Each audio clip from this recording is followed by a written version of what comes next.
perhaps the most interesting and rarely known story in history, the Year of the Four Emperors. In 69 AD, also known as the Year of the Four Emperors, it was a very tumultuous year for Romans and Roman history. Only one emperor survived his bid for power and found a new dynasty. The start of the Year of the Four Emperors.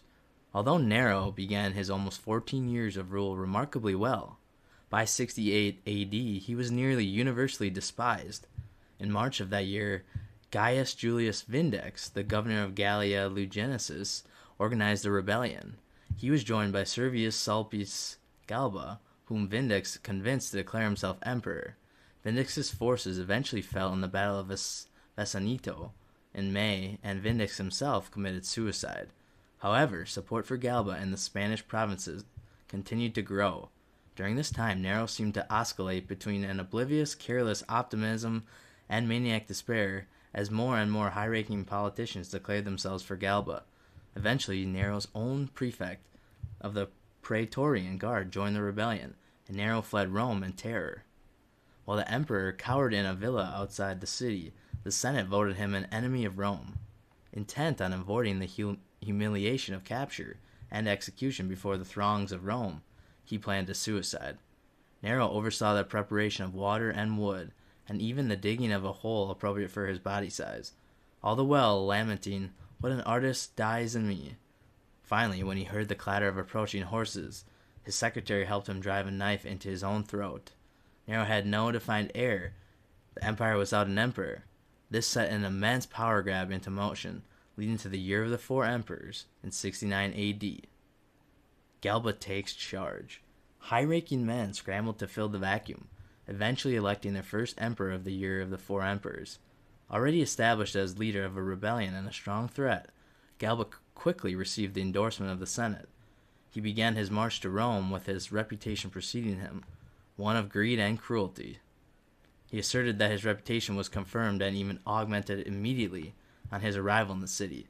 Accordingly, his coming was not so welcome as it might have been. Over the course of his 7 months in office, he regularly executed distinguished men without trial on petty suspicions. He also seized property of Roman citizens and allowed his followers to wield taxation and condemnation as political favors. When the people called for punishment of his two most corrupt lieutenants, he instead honored them both with promotions. Most dangerously of all, he angered the legions by refusing to honor their pay. With every segment of society against him, his fate was already sealed. The legions of Lower Germania soon declared their general, Aulus Vitellius, as emperor. In the 15th of January, 69 AD, the guard murdered Galba in the Roman Forum. His body lay in the street until a common soldier saw it, removed him, and delivered it to Marcus Salvius Otho, the second emperor of the Year of the Four Emperors. The tragedy of Emperor Otho. Otho had accompanied Galba to Rome as a supporter, but distanced himself as hatred for Galba grew. Now the Senate declared Otho emperor, but Vitellius had no intention of withdrawing his bid. He continued his march on Rome and refused all offers from Otho to negotiate a peace settlement. With no other option remaining, Otho sent out soldiers to meet the incoming legions from Germania. His forces won 3 minor victories, but suffered a crushing defeat at the Battle of Bedracium. According to Cassius Dio, 40,000 Romans died on the field. Otho was in Brixellium with more legions when the tidings of loss arrived. At first, no one believed the messenger who brought the news, and in fact, those present began to accuse him of lies and cowardice, assuming he had run from the battle. In disgrace and despair, the man threw himself on his own sword at Otho's feet and cried out in horror that he would no longer endanger the lives of such brave men who had deserved so well. Even though he still had a good chance of final victory, Otho could not stand to cause more death.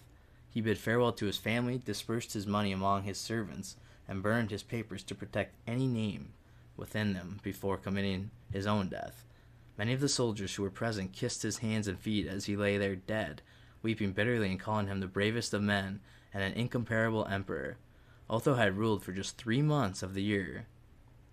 Vitellius earns Rome's hatred. With Vitellius still bearing down on Rome and their leader dead, the Senate quickly declared him emperor, the third leader during the year. Vitellius was in Gaul, and now he processed toward the capital as a triumphant warlord, indulging in every excess. He feasted and partied in each city he passed, and gave his soldiers free rein to intimidate the locals.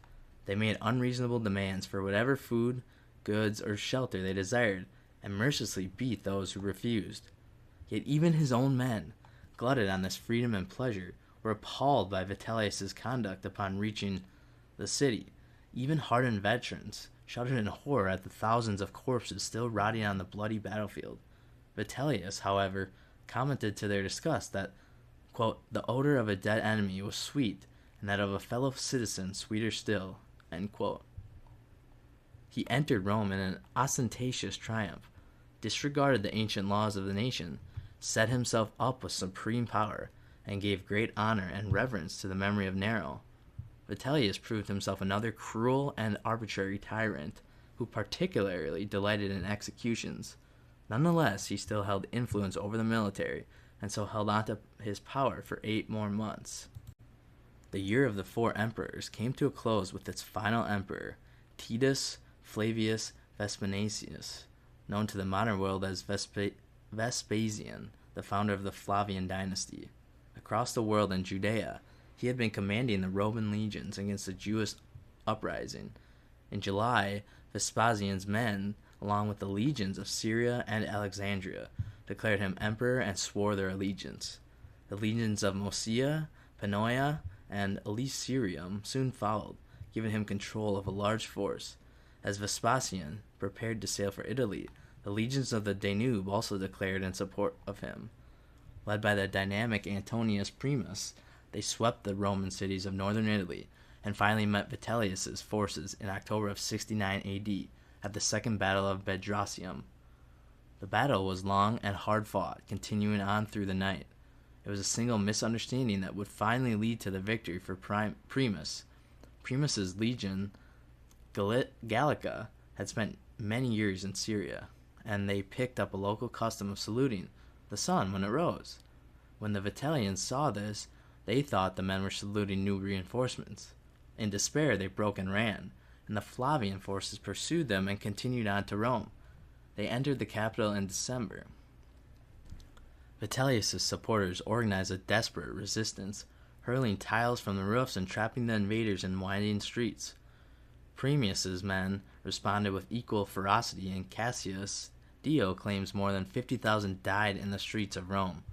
Completely panicked, Vitellius disguised himself with rags and tried to escape the city, but the attackers spotted and recognized him. They dragged him along the sacred way and to the forum, where they displayed him half naked to the crowd for mockery and abuse, holding a sword under his chin so that he had no choice but to look up. Finally, after torturing him for a long time on the stairs of wailing, they finished the job and then dragged his body with a hook through the streets and threw it into the Tiber River, which they paraded on a stake throughout the city. The Senate declared Vespasian emperor on the same day, the 22nd of December 69 AD, the 4th emperor to hold power that year. Although his reign began in violence during the year of the 4 emperors, Vespasian proved to be generally a competent and reasonable ruler. His eldest son, Titus, who succeeded his father in 79 AD, was similarly respected.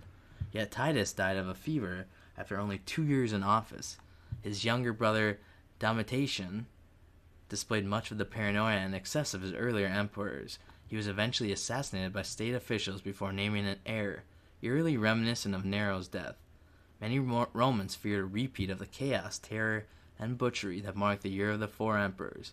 Luckily, this was forestalled by the quick ascension of Nerva, first of the Nerva-Antonine dynasty, and some of the best decades for Rome to come shortly thereafter.